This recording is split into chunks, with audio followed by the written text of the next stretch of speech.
Good morning, Constantine. Good morning. Good morning, Steve. So, It's nice. It's nice to see you. not at all, not at all. Very interesting to me that I had communication from your wife who said All it's right. Constantine's 30th birthday. You have been following me on YouTube. You use Link in your classroom, and you would like For to. sure. She figured it would be a nice thing for you to have a conversation with me. I'm only too glad to oblige. So, and I'm All very right. curious. So, you are a teacher of English or of other Yeah, I languages? I guess so. Right. Yeah. Yeah. Okay. Go ahead. Well, I can say I've been teaching English for 5 years so Uh-huh. far, and I've been using Link for 2 years in a row. Oh, And excellent. Yeah. I've been using that for myself. So I Right. took my English to a completely different level, to a more advanced one, Okay. using your approach.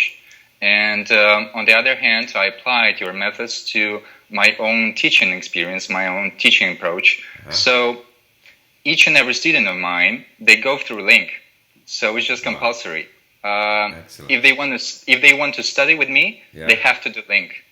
Now, It doesn't work otherwise, you know. now, what does your school? I mean, very often in schools they have their curriculum and they have the regulations, and we find example.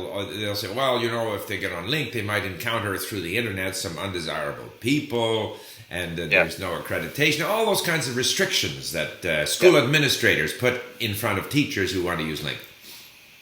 For sure, but because I don't belong to any particular school, it's just, I'm sorry, iPhone. Right. Because I don't belong to any particular school, I'm just a private English tutor. Okay. So I set my own rules, Okay. and there are no restrictions. I hate restrictions in schools, so I really admire your approach. And, well, you know, there is certainly one thing I would like to tell you, that I really admire you as a person. Oh, thank And you. so I just want you to know that you have changed my life in a certain way, because you have inspired not only me, but so many people to learn new languages, to challenge it.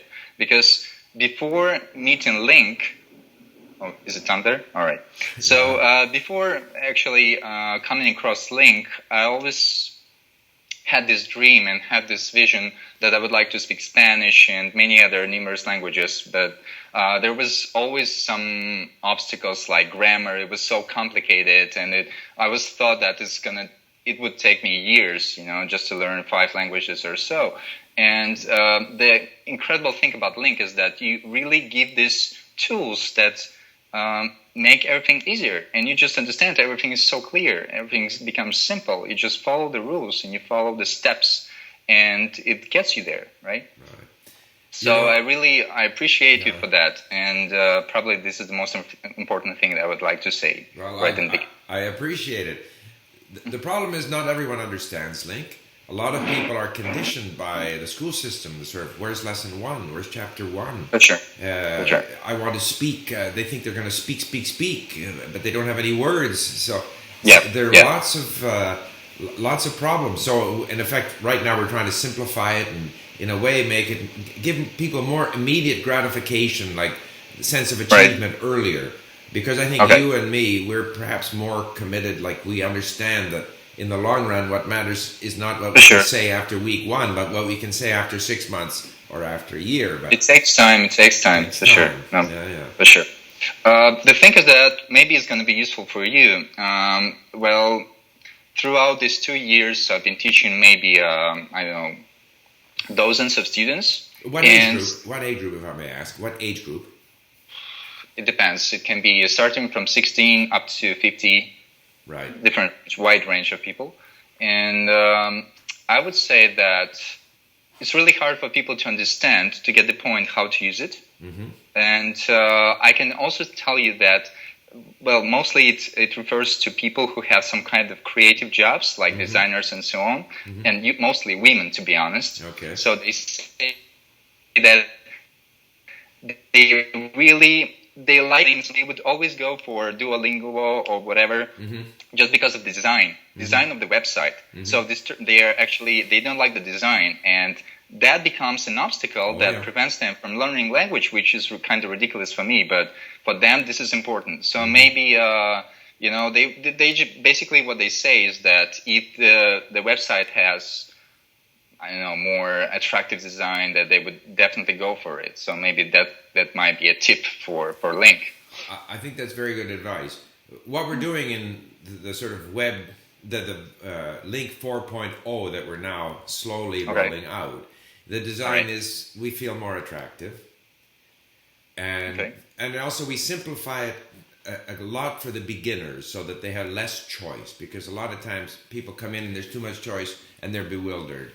There are a number of things, I won't go into detail, but and we're only starting to roll it out, but it very much addresses the point that you've made. We also think, for example, our library is hopeless. It's very difficult to find things in there.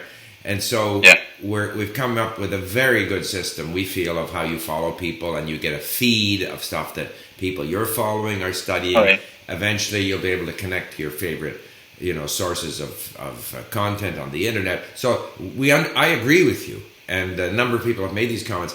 One of the things that bothers me the most is that people say, I love LingQ, but I can't get my friends to use LingQ.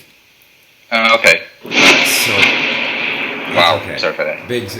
So anyway, we do appreciate. I mean, the system, the basic idea that you have to listen and read a lot, and that we make it easier to accumulate vocabulary through listening and reading. That's the fundamental thing. You can contact people and speak to them. And we have our members that I've spoken to in Russian and Ukrainian and Romanian and stuff like that. I can do that when I reach a certain level, but until I'm at that level, I don't like looking at someone through Skype that I don't understand what they're saying and they can't. Same for me. Sure, no doubt. So which languages are you working on at LingQ, you personally? Personally, at the moment, I'm working on Chinese. So last 7 months I spent in China. Wow. And I spent it mostly in Guangdong province, so Guangzhou, and then a little bit in Shanghai, just a little bit in Hong Kong. And I was actually making this kind of experiment for myself, because I just decided for myself that I'm going to focus mostly in 6 months on reading and listening only. Right. Without speaking and so on. Of course, you have to speak once you get to some kind of Chinese cafe just to order some food. Right. I mean, you have no choice, right?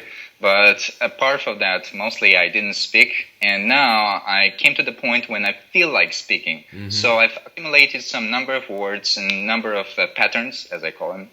And now I would like just to express them. So I found myself a person I'm going to speak with starting September. And I'm looking forward for that, really.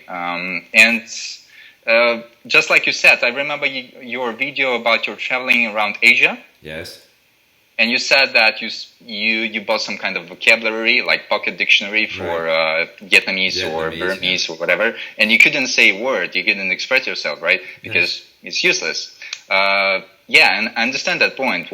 If you don't spend your time just reading and listening a lot, it's really hard. Well, for me personally. And it was surprising how difficult it is to remember even a few phrases. Like in Vietnamese, after a week there, I could still only say 3 things. It's very difficult. You need a lot.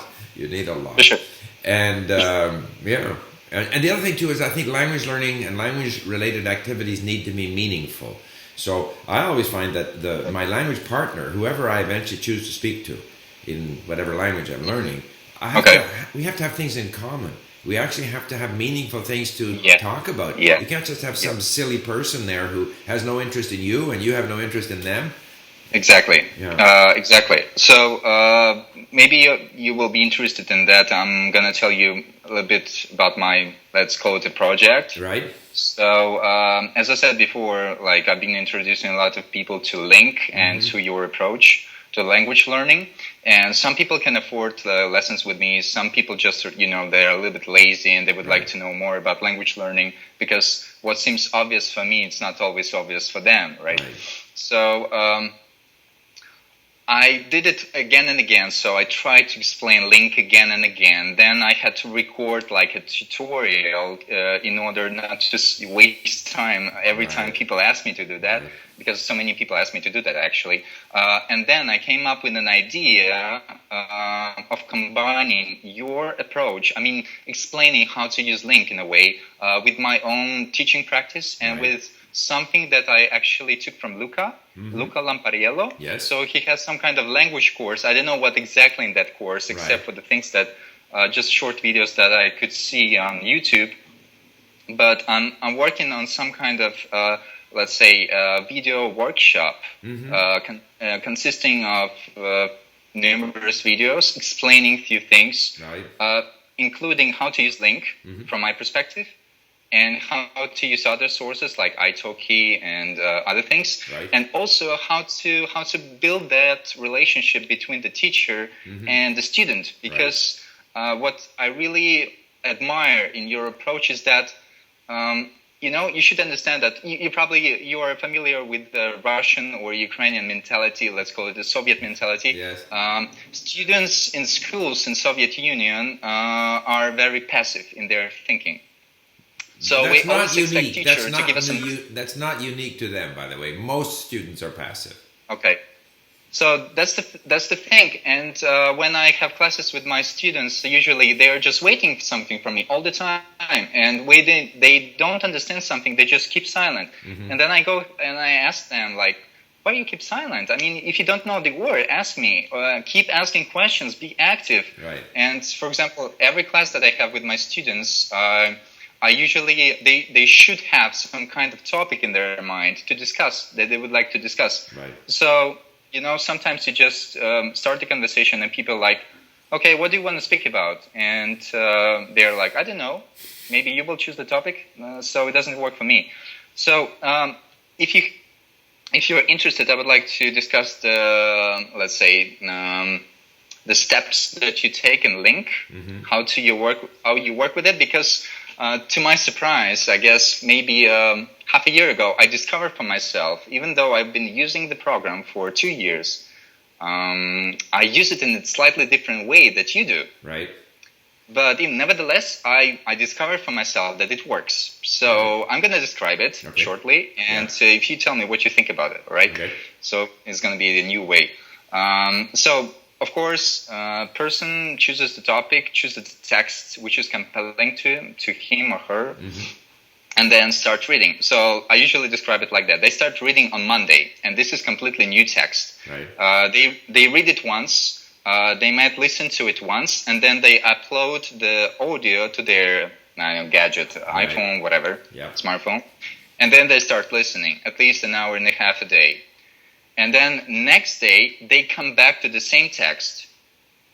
They read it out loud. They do the flashcards, which is compulsory. Right. I make them do that. Yeah. And then I ask them to do the shadowing. Always. Right. And then they close their laptops, computer, whatever, and they just go out and listen passively an hour and a half a day.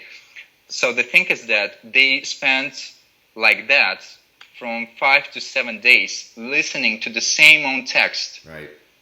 So as far as I'm concerned, you keep on reading different texts, not stumbling upon one text, but I did it in a different way. So I asked my students to focus on one text for several days until they get, 80% of vocabulary or understanding. I think it's different. I can see that it's different from your way, but I can tell you that it works. I mean, for my students for 2 years, I can prove it easily. I would believe that it works. Okay, you have to understand that I'm a dilettante when it comes to language learning. Come on. No. I mean, I'm not learning for any test. These people who are studying with you, they are learning that perhaps they need it for their work or their career, or so there's a little more pressure. Yeah. So for me, my approach typically is I have to go through some usually quite boring beginner content. It's somewhat inevitable that at the beginning the content is not very interesting. And I do listen to that many, many times because it's so difficult to understand anything. Even if you've read it and you've looked up all the words and you hear it, you still don't understand it. So I stay with those texts quite a lot. But as soon as I can get to authentic content, then I just want to listen to things that are interesting to me.